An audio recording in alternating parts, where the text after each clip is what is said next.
Hi, everybody. Today we're going to begin talking about the causes of the Civil War. This will be the first video in a series of lectures that chronicles the events between 1850 and 1860 that ripped the United States apart, resulting in the bloodiest war in American history. Over the course of the next 4 lectures, we are going to examine a number of causes for the Civil War, namely major economic differences between the North and South, arguments about states' rights, tensions arising over westward expansion, and a series of failed government compromises that only made matters worse. However, underlying everything was the issue of slavery. Yes, the Civil War was caused by slavery. What I hope to do is help you understand how tensions over slavery underlined the major conflicts of this period, starting with the Compromise of 1850.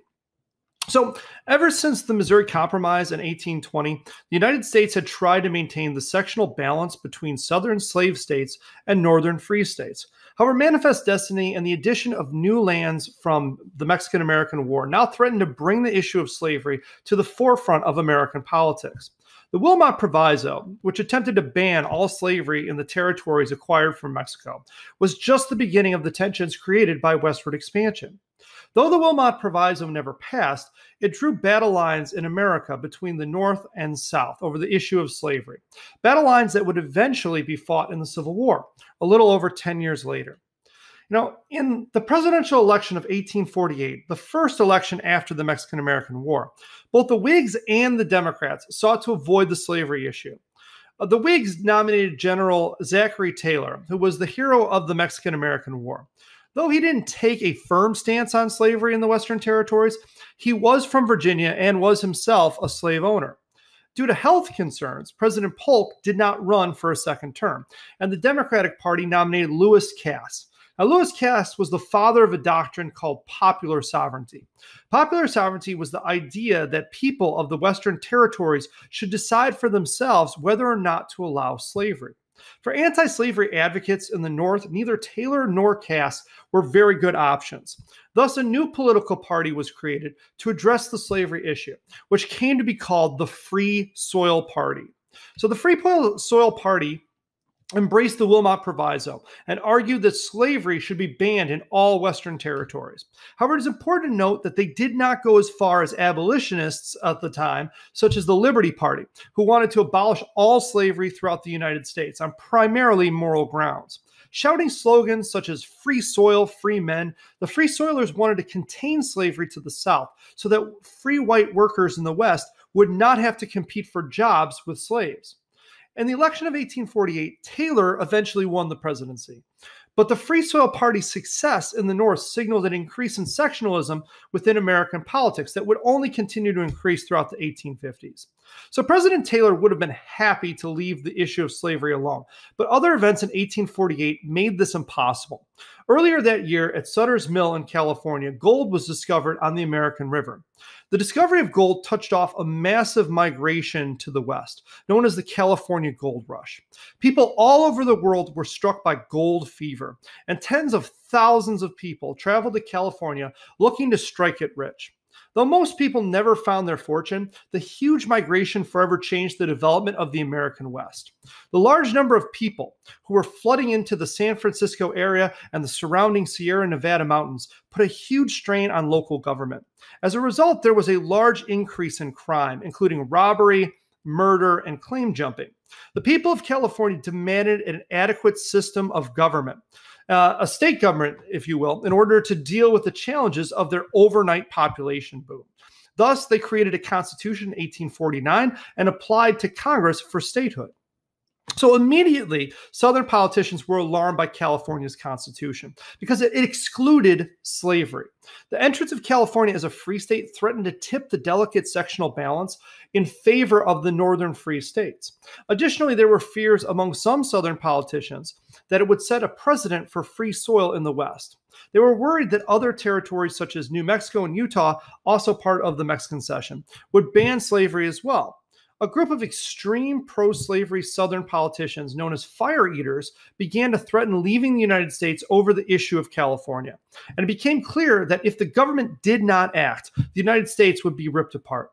So Henry Clay, the great compromiser, who had earlier helped avert conflict with the Missouri Compromise and had also negotiated a deal to end the nullification crisis, now took center stage again. Working with Stephen Douglas, a young senator from Illinois, and with the support of Daniel Webster, Henry Clay helped craft a series of compromises that, taken together, became known as the Compromise of 1850. At first, there appeared to be a deadlock on whether or not these compromises would pass. But when President Zachary Taylor unexpectedly died in office, Millard Fillmore became the new president and proved to be much more open to this compromise. With his support, the Compromise of 1850 eventually did pass. So the Compromise of 1850 was designed to try and balance the needs of both the North and the South in regards to the dispute over California. And it really had four major components. So first, California was admitted to the United States as a free state, which satisfied the northern states. Second, to appease the South, a new stricter fugitive slave law was created. In 1850, there were about 1,000 runaway slaves each year who were finding refuge in the North. Many of these slaves were assisted by abolitionists in the Underground Railroad. So the Underground Railroad was a network of volunteers and safe houses that existed to help guide runaway slaves out of the South and to their freedom. People who guided the slaves out of the South were known as conductors, and the most famous conductor in American history was a runaway slave from Maryland named Harriet Tubman. Tubman had made 19 separate trips into the South, risking her life each time. Over 300 slaves owed their freedom to her efforts as part of the Underground Railroad. It was the presence of the Underground Railroad and the efforts of these abolitionists, such as Harriet Tubman, that caused Southerners to demand a much stricter fugitive slave law as part of the Compromise of 1850. The new law, known as the Fugitive Slave Law of 1850, imposed much harsher penalties on Northerners who helped aid escaped slaves. And it stipulated that all captured slaves were forbidden from testifying in court or being given a trial by jury before being returned to the South. Now, the third part of the Compromise of 1850 was the outlawing of the slave trade in Washington, D.C. This was a small victory for the North, but many would have liked to see the practice of slavery outlawed entirely. Southerners saw it as a victory, too, because they were able to prevent full emancipation of slaves in the nation's capital. Finally, the Compromise of 1850 settled a territorial dispute involving Texas. Texas had claimed a huge piece of land that today consists of part of New Mexico, Colorado, and Kansas. This large area was separated from Texas by the federal government and became part of the newly organized New Mexico and Utah territories. These regions were given power to choose for themselves whether or not they would allow slavery, following Lewis Cass's concept of popular sovereignty. This was a minor victory for the South because slavery was not completely excluded from these areas. However, many people recognized that the territory separated from Texas would most likely become free in the future based on this idea of popular sovereignty and the will of the people living in those regions. As compensation for their loss, the Compromise of 1850 paid Texas $10 million. So ultimately, the Compromise of 1850 would end the talk of secession and improve relations between the North and South. But the peace was really short-lived. Elements of the compromise would further provoke sectionalist feelings within the United States moving forward. By far, the most controversial component of the Compromise of 1850 was the fugitive slave law. Immediately, the Underground Railroad stepped up its activity in trying to free slaves from the South. The Freedom Network helped slaves escape all the way up to Canada, where they were out of the reach of the fugitive slave law and could not be returned to the South and into slavery. Northerners despised the fugitive slave law, which compelled them to help enforce the system of slavery even within their free states. Many Northerners who had been moderate before the fugitive slave law became passionate abolitionists. Northern states responded to the fugitive slave law by creating personal liberty laws. These laws attempted to make it difficult to enforce the fugitive slave law by requiring escaped slaves to have a jury trial and preventing state officials from assisting in the capture of runaway slaves. The fugitive slave law pitted the North and South against one another for the rest of the decade. Northerners would become increasingly angry at the South and its attempts to force them to protect the institution of slavery.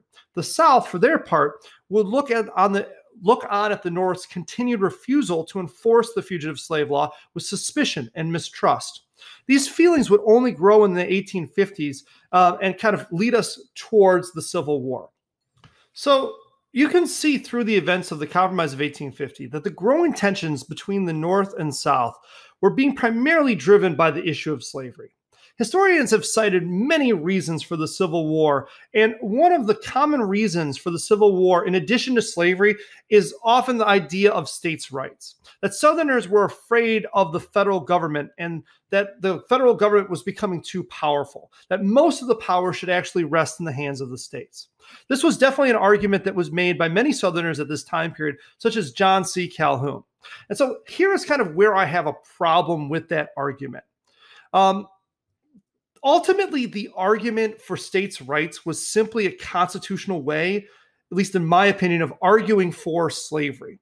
And the Compromise of 1850 proves this because many Southerners in the 1850s were willing to completely abandon this principle of states' rights if it meant protecting the institution of slavery.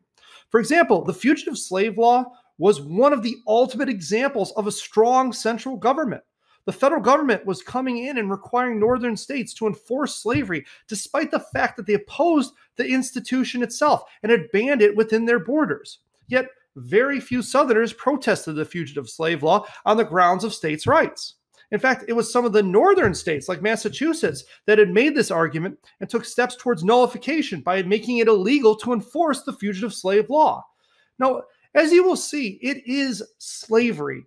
And slavery is the most important cause of the Civil War, and it underlines almost all of the tensions that we're seeing during this time period. Yes, it takes different forms, but it is slavery that it is the root of the Civil War, which we can see in the Compromise of 1850, and we will see in subsequent lectures as well. Hi guys, it's Ms. Ulrich here. I want to continue telling the story of the steps leading up to the Civil War, but my focus specifically is on the more extreme violent instances and the immediate effects that happen from those. So the first one is the Kansas-Nebraska Act, and it's in yellow, which means it is a Quizlet term, so definitely want to know it. During this time in the 1850s, the country was struggling to maintain a balance between free states and slave states because the concern was there were more slave states, remember, they'd have more representation in Congress and they could, for instance, pass laws that allowed slavery to go everywhere or vice versa. The free states could do the opposite. And so the problem is we keep getting more and more people settling out west in the 1850s. And then once there's enough people there, they want to become states so that way they can have representation in Congress. And so this specifically became a problem in 1854 when people had settled the Kansas and Nebraska territories. So the question was, what do we do? They are technically north of this 3630 line, if you recall, from 1820 with the Missouri Compromise. This said that the land in the Louisiana Purchase here should be free. But this yet is up for debate as people are, again, fighting over what should that actually be the case or should something new be drawn up. And so the Kansas-Nebraska Act is drawn up by this guy here, Stephen Douglas. He is a Democratic senator, and his idea is that, hey, let's have the people vote and individually decide themselves if it will be a slave state or a free state. And that idea is going to be known as popular sovereignty, letting the people in those respective territories vote if it'll be a slave state or a free state. That is what the Kansas-Nebraska Act decides, let the people vote. And the effect of that is it's going to lead to Bleeding Kansas, which begins the following year and actually goes on for many years. Many pro and anti-slavery people converge on Kansas, trying to sway the vote. And some people take matters into their own hands, like what you can see pictured here, bringing their weapons, whatever they had, and blood is shed, hence the term Bleeding Kansas. 55 people die in Bleeding Kansas. Remember, this is before the outbreak of the Civil War. We've got civilians killing other civilians at this point, including this guy, John Brown, who we'll study more in a little bit. Mr. Brigham's going to talk about. He is a diehard abolitionist that comes to Kansas and meets his sons that were living there, and they end up killing 5 pro-slavery people themselves. So this just shows, again, how violent things were getting before the outbreak, the technical outbreak of the Civil War. This all leads to the formation of the Republican Party. It starts actually at this house that's pictured. A group of people meet in Wisconsin, and their main part of their platform is that they are going to be against the expansion of slavery in the West. So they're not anti-slavery. They're just against the expansion of slavery in the West. And so this party is going to replace the Whigs, and they're going to recruit some of those former Whigs. They're even going to draw some support from some Democrats. And this is the new party that's going to compete with the Democrats at this time. And eventually, we'll talk more about later, Mr. Brigham will mention too, that this, of course, will be the party of Abraham Lincoln. He'll run for the presidency as a Republican in 1860. So Kansas-Nebraska Act leads to this, as some people were against the idea of letting people vote. They wanted slavery to be banned in these new territories, and that's why this party got started. The last thing I want to talk to you about is kind of a crazy thing that happened in Congress. It was called the Brooks-Sumner Affair, and it had basically, it involved Charles Sumner, who was a prominent Republican abolitionist. He made a speech against the Kansas-Nebraska Act that allegedly insulted Preston Brooks' relative. Preston Brooks was a congressman. And so in the congressional chambers, Preston Brooks, again, took matters into his own hands and takes a cane and actually physically assaults Charles Sumner. And Sumner was actually stuck in his desk there and had to take this abuse, and it actually left him unconscious. Here's actually the cane that was used to cane him. And this shows you a cartoon from the Northerners' perspective saying, really, is this chivalrous? This is how Southerners behave, the argument versus clubs.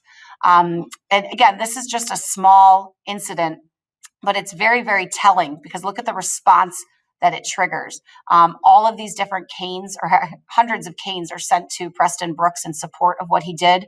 It takes about 3 years for Charles Sumner to recover from this brutal incident, but he will come back to the Senate. But look at what we are seeing now in the halls of Congress. We're seeing grown men now assault each other over, the future of slavery. So yeah, hope that helps, guys, and have a great rest of your day.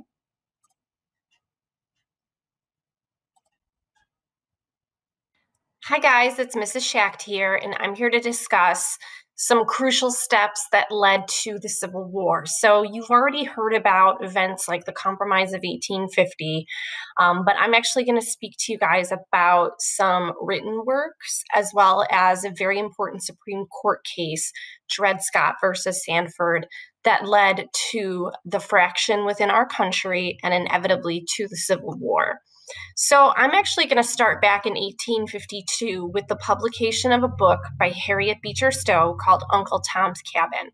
Now, you guys may have heard the phrase that the pen is mightier than the sword, and that does definitely hold true with Uncle Tom's Cabin.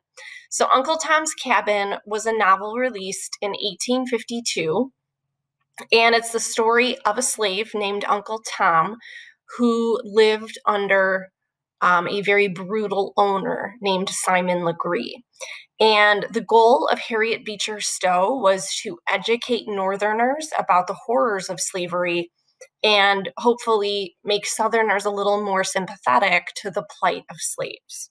And in the first year alone, Uncle Tom's Cabin sold over 300,000 copies. What's interesting about Harriet Beecher Stowe and her motivation for writing the book is that she grew up in a very strict religious and abolitionist household, and she was living in Cincinnati, Ohio, and across the river saw Kentucky and saw slaves being auctioned and mothers being torn apart from their children. Well, she unfortunately lost her son Sam to illness at a young age as well. So she felt like she could relate to mothers being torn from their children. And that was one of the many motivations that she had with writing the book. Many Southern books were published in response to Uncle Tom's Cabin. You see here Aunt Phyllis's cabin, or the cabin and parlor, or slaves and masters. So those were meant as kind of almost rebuttals to Uncle Tom's Cabin. Another important piece of literature is Sociology for the South by George Fitzhugh. And this was published in 1854, and this is quite different than Uncle Tom's Cabin. But he essentially argued that slavery gave slaves protection and an economic security that not many men had in a capitalist society. He actually believed that the North was very corrupt, and that capitalism was something that caused multiple social divides within our society. So he really said that slavery kind of protected the economic interests of slaves. It's a very kind of sophisticated system, and that it protects what he deemed to be an inferior race, and that it gave them something to strive for. And whenever you see an argument like this, like the institution of slavery protecting slaves, that is often referred to as paternalism, kind of this institution looking out for the best interests of slaves. So this was a widely popular piece that was published during this time as well.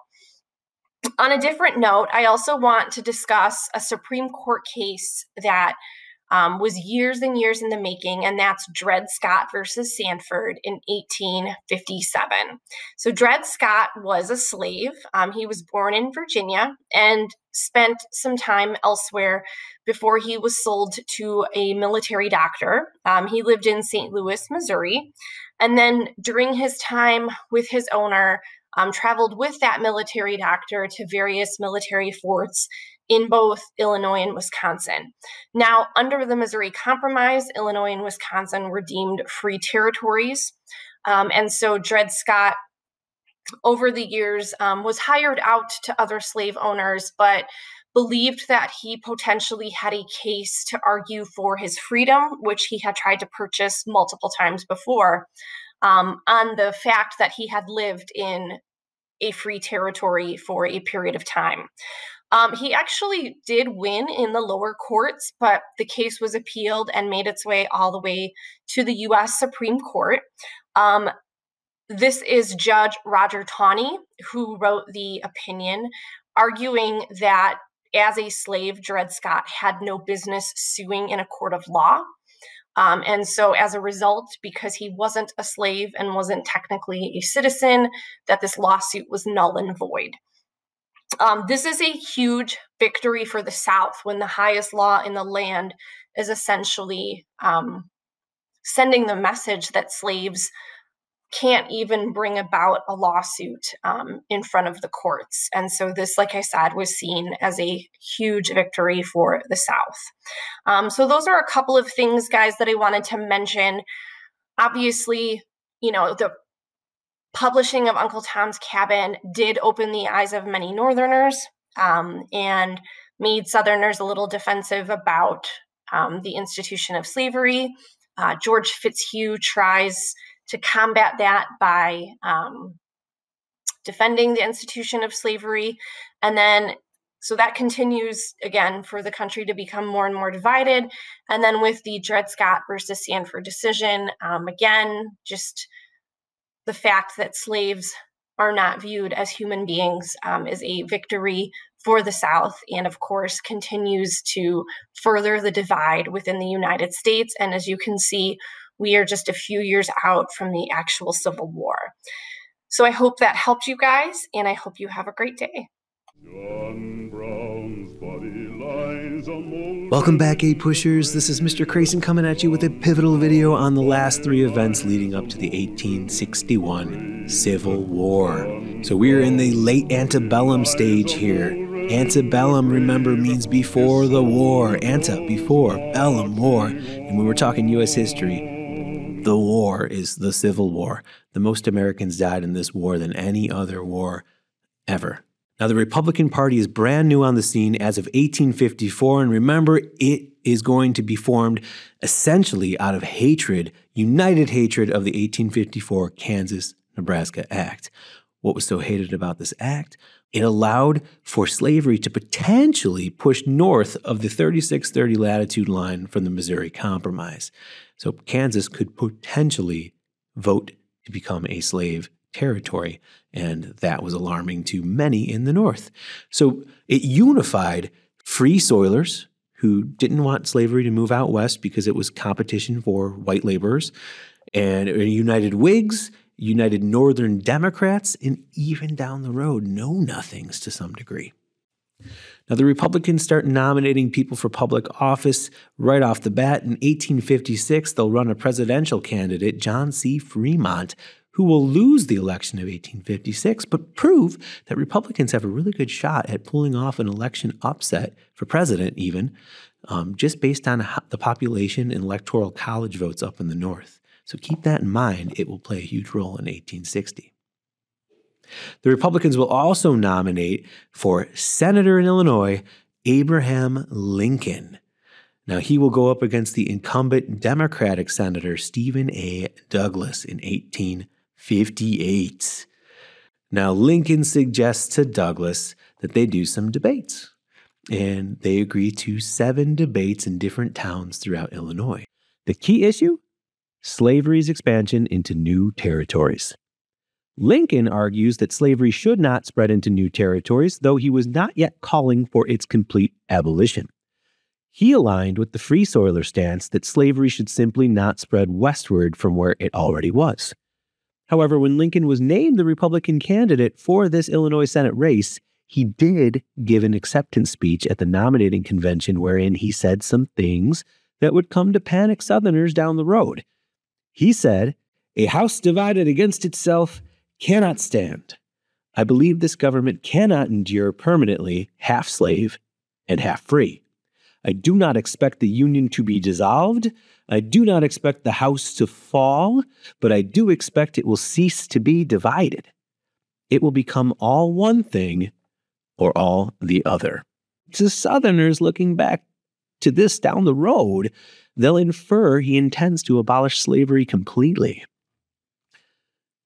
Douglas, on the other hand, promoted popular sovereignty, the idea that settlers in each territory should have the power to decide whether to allow slavery or not. The debate to really remember would be debate number 2 in Freeport, Illinois. Why? Well, Lincoln is able to get Douglas to say something very damaging for himself down the road. Lincoln will ask Douglas what his take is on the Dred Scott decision. And to remind you, Justice Roger Taney had said in that decision that slavery was essentially legal everywhere. You could not outlaw slavery because slaves are private property, and the Fifth Amendment protects such private property. That even means that the Missouri Compromise is unconstitutional, doesn't it? So Douglas sticks with his ideal of popular sovereignty and says essentially that if a people choose not to have slavery in their local area by choosing to have laws that outlaw slavery in their local area, well, then I guess slavery would not be legal in those local areas. It's a popular sovereignty approach, just like his Kansas-Nebraska Act back in 1854. This will damage his reputation in the South with Southern Democrats because he is essentially putting a limit on slavery to some extent. And they had felt that the Dred Scott decision had legalized slavery everywhere. So keep in mind what he's done here, because 2 years down the road, he will run for president in 1860. And this Freeport Doctrine, as it will come to be known, will damage his ability to pull off an electoral win. So not only does the Lincoln-Douglas debates damage Douglas's reputation down the road with half of his party membership, it's also going to put Lincoln on a national stage to where he will have like name recognition, household name recognition. While he lost the Senate race to Douglas, his well-spoken opposition to slavery's expansion caught the attention of many across the North. The debates illustrated the growing divide in American politics. The nation was becoming more polarized, with more people taking increasingly firm stances either for or against slavery. Next, we have John Brown's raid on Harper's Ferry in 1859. Now, you're familiar with John Brown already a little bit from the Pottawatomie Creek Massacre, where he killed and mutilated 5 people. 5 pro-slavers. Brown was a radical abolitionist, well, a violent radical abolitionist who believed that slavery could only be ended through violent means. His plan was to seize the federal arsenal at Harper's Ferry, Virginia, arm enslaved people, and lead a rebellion against slaveholders. The night of October 16, 1859, Brown and 21 others raided the arsenal and took control of it. October 17th, local militias began assembling to surround Brown and his men. Brown had been taking prominent locals hostage while also sending out some of his men to attempt to recruit local slaves in the area without much success. On the third day, October 18th, General Robert E. Lee, and yes, the very same Lee who will be the premier general for the Confederacy down the road in the Civil War, he and the U.S. Army will ultimately bust in and capture Brown on October 18th. Brown was put on trial 10 days later for treason against the Commonwealth of Virginia, for inciting a slave rebellion, and murder. November 2nd, he's sentenced to death. It's said that on December 2nd, 1859, on the way to the gallows, Brown notices a black woman and child, pauses, kisses the child on the head, and proceeds to his execution.